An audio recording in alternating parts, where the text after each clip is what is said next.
Hey guys, Robert here, back with another Yu-Gi-Oh! Live commentary. Today I'm going to be doing a match between myself and a fellow named Austin. It's going to be a Salamangreat mirror match, so should be a lot of fun. So this game takes place at locals. This is a tournament game.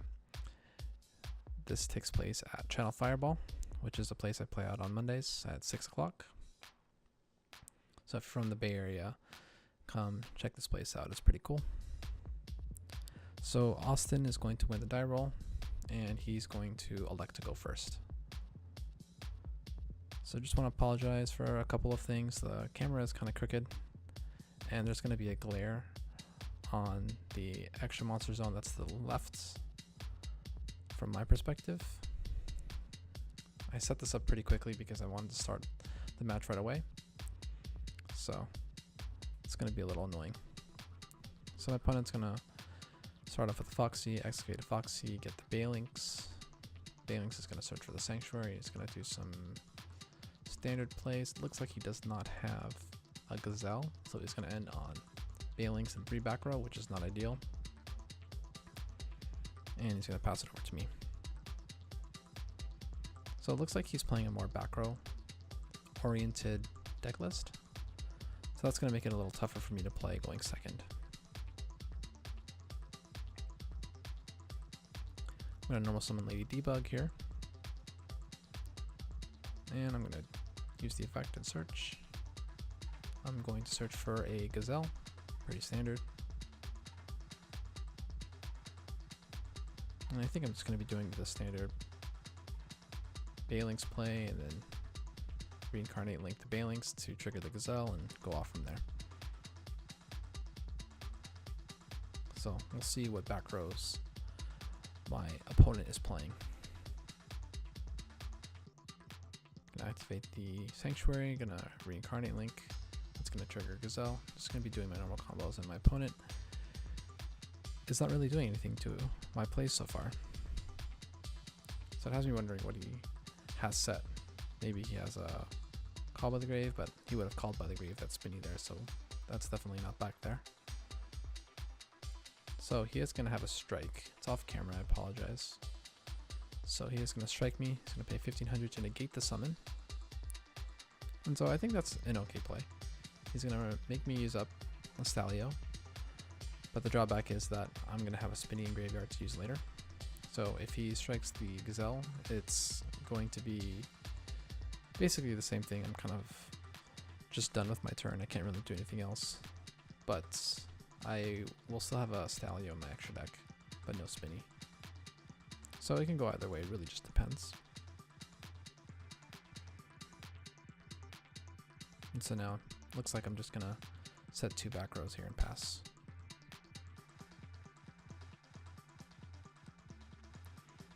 So I know there's a glare, but that's a Balinks.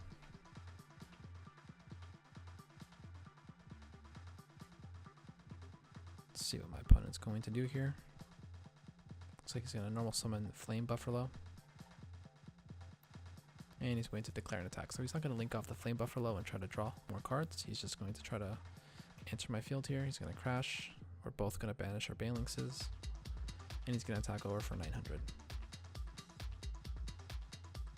So I wonder if he has Cybers in it. It looks like he does.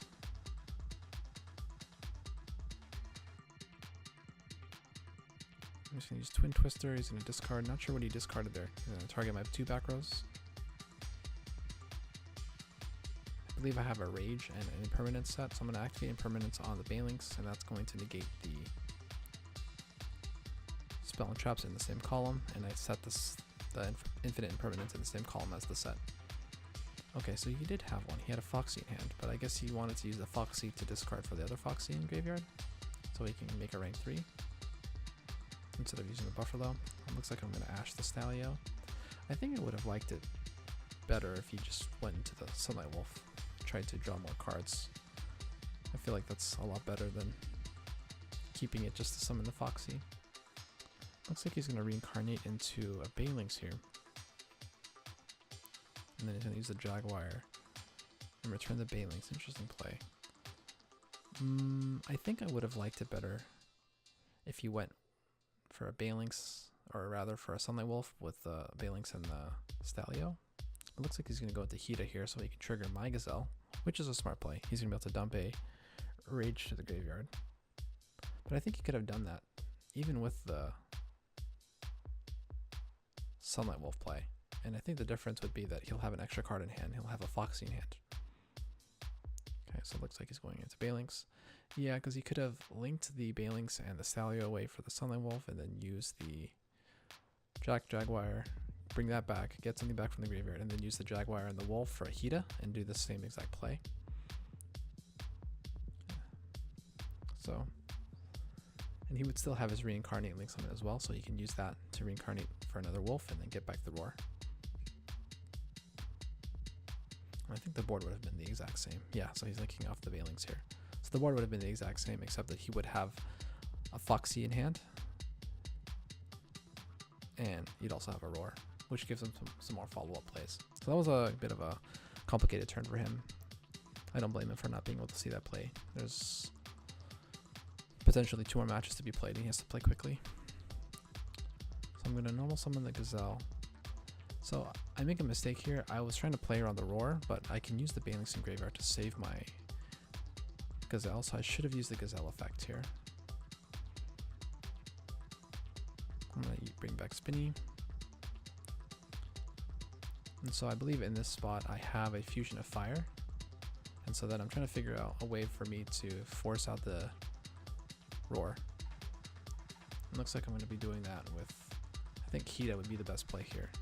Go into a Hida and then try to threaten bringing back one of his guys, and he has a lot of cards in his graveyard. So it seems like a very clear negation here, and then I can use the search effect of Hida in order to use that and the Fusion of Fire to fuse. So I'm going to summon Hida here, and I'm going to activate the effect. So I have tons of choices. Yeah, it's pretty clear negation here. I'm going to use the Hida effect, and I'm actually going to misplay here, or cheat depending on how you look at it. I search for Falco, but the card says 1500 less defense, not attack. So searching this Falco here is an illegal play. I just need to have any Salamangreat monster, so it really doesn't matter. I guess the small detail here is that I can use the Falco to set the Rage in graveyard. So yeah, this was illegal. I should have searched for a Spinny or something else, or a Foxy. So I'm going to activate Fusion of Fire here. I'm going to fuse off the Falco. Yeah, because if he has like a strike, because I'm going to chain block here, I'm going to put the Violet Chimera on Chainlink 1 and the Falco on Chainlink 2 to chain block my Chimera. But I won't have access. I shouldn't have had access to the Falco. He's going to have Call by the Grave. Interesting. I wonder why he didn't use Call by the Grave on the Spinny. If he used Call by the Grave on the Spinny, then I think I would have been screwed. So he's going to draw and pass, and I'm going to attack for game. He has an Ash. Interesting. So I think I would have set the Ash and maybe, you know, give myself another chance to draw another card. And also, if he did the play that I said earlier, he would have a Foxy in hand that could have potentially excavated into his own Fusion of Fire or into a Gazelle. So definitely a winnable position for him. But with time pressure and stuff like that, it's really hard to try to find the correct play in a timely fashion. So I don't blame him. So I'm going to take game number 1, and let's move on to game number 2. Austin's going to elect to go first since he lost the last game. He's going to start us off with set 4 and pass, so not an ideal opener once again. But he has 4 back row, and it should be tough for me to play into that. I don't know, summon Spinny here. He's going to have the Sanctum. I'm going to attempt to Ash it, but he's going to have the Called by the Grave. And so now that's going to lock me out of the extra deck for the turn. And for Salamangreat, that means basically the end of my turn. So I'm unsure if he sides into that or he main decks. Actually, I believe I saw a Scythe in game 1. So I think he does main deck the Sanctum package. I'm going to pass over to him. See what he drew. Okay, so it looks like he drew a Falco. He's going to attack over my Spinny, and then he's going to attack directly with the Scythe. Link into a Hida here. Hida's going to bring back my Spinny, and he'll be able to use the Spinny to link into a Link 2, or use the Spinny to go into Balinks and then go into a Link 2. I think that's the correct play here. Yeah, he's going to go into Balinks here. That's going to allow him to dig for a Sanctuary, and then he can go into a Sunlight Wolf if he wants. Or another play he can do too, since he can't really bring anything back from the graveyard, is he can just leave the Hida out. That way he can threaten a special summon each turn.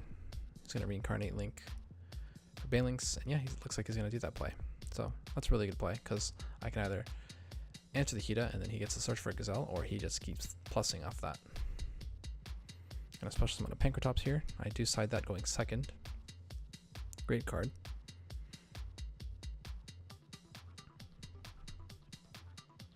Got a normal summon Lady Debug here. And I'm going to search.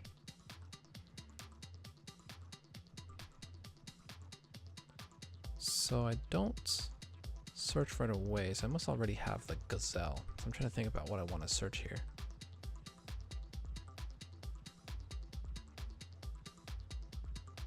So I'm trying to think about what I need in case he has some kind of like stop to what I have. So Call by the Grave comes to mind. So maybe Foxy would be a good search here. Looks like I'm searching for another Spinny. I guess I can use the Spinny to pitch so I can trigger my Gazelle without having to use the Reincarnate Link Summon. I think that's why I'm doing that. Gonna search for Sanctuary, gonna use the Spinny, and I'm gonna trigger the Gazelle off the Spinny. And I'm gonna be able to dump another card to the graveyard. And I think here I'm going to dump a Foxy. And the reason for this is because just in case he has some kind of out to my Spinny, like Call by the Grave or DD Crow, I'll still be able to have a way to have another level 3 on the field. Doesn't look like he has it. Gonna go into Stalio, and he's gonna Super Polymerization. That's really good. Okay, so he also left the Heat on field too, so he can have arrows pointing down. That's pretty cool. Well, I guess he would have the same thing with a Sunlight Wolf, but he also has that other threat of summoning another monster. So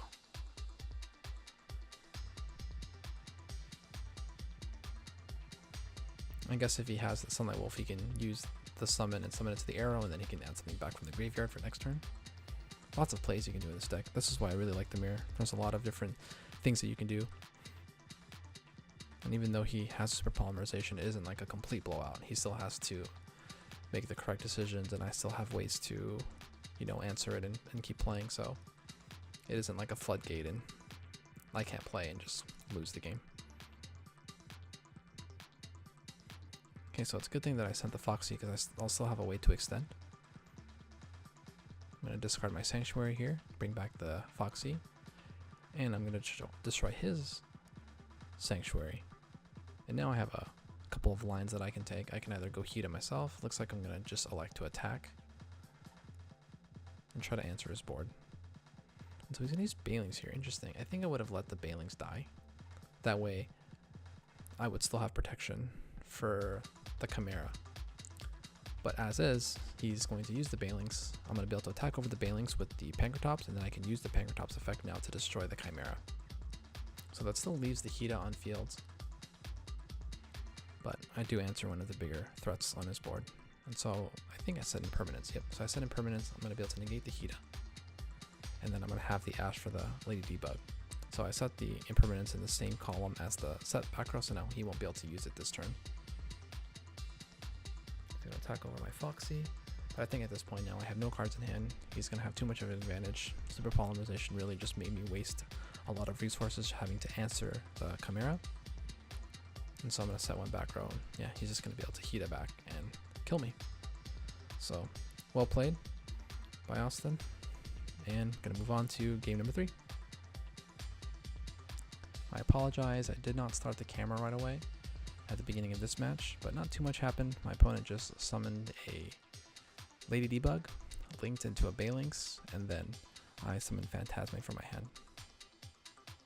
So I made Austin here go first because there was only a few minutes left on the clock, and I wanted to have a battle phase in order to deal damage and win in time. And with the amount of time left, there was only going to be enough time for one battle phase. So my opponent's just going to combo off here, going into a wolf, gonna reincarnate link summon to another wolf, bring back the jaguar. Jaguar is gonna add back a gazelle, and he's gonna set, I believe, 2 back row. And so now it's going to be my turn. At the beginning of the turn, there's only a couple minutes left on the clock. So I just have to get to battle phase within a reasonable amount of time. And then I can just deal damage and win the match.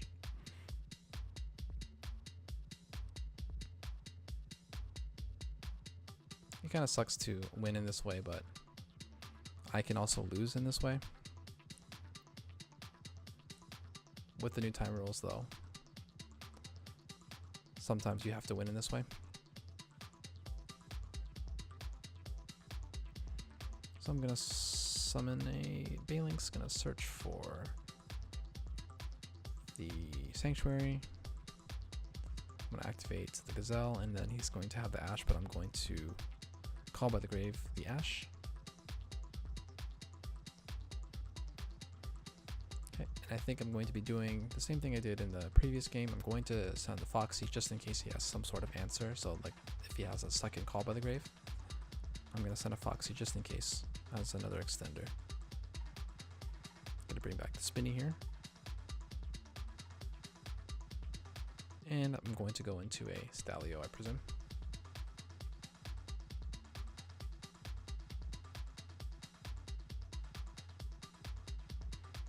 Stalio is going to be summoned, and then he's going to have a super polymerization again. But unfortunately for me, he does not have an arrow pointing down, so he has to use one of his own link monsters.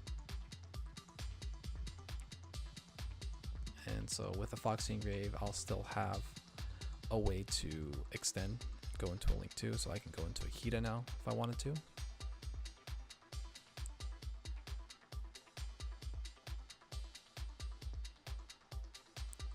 gonna summon the Foxy. Foxy's gonna destroy the Sanctuary.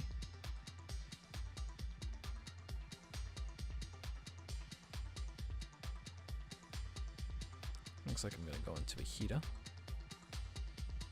Now that's gonna give me 2 monsters to attack with. Gonna be able to get Sunlight Wolf from his graveyard, and so then I can just attack over the Jaguar, do 50 points of damage, and then attack over the Stalio, do 400.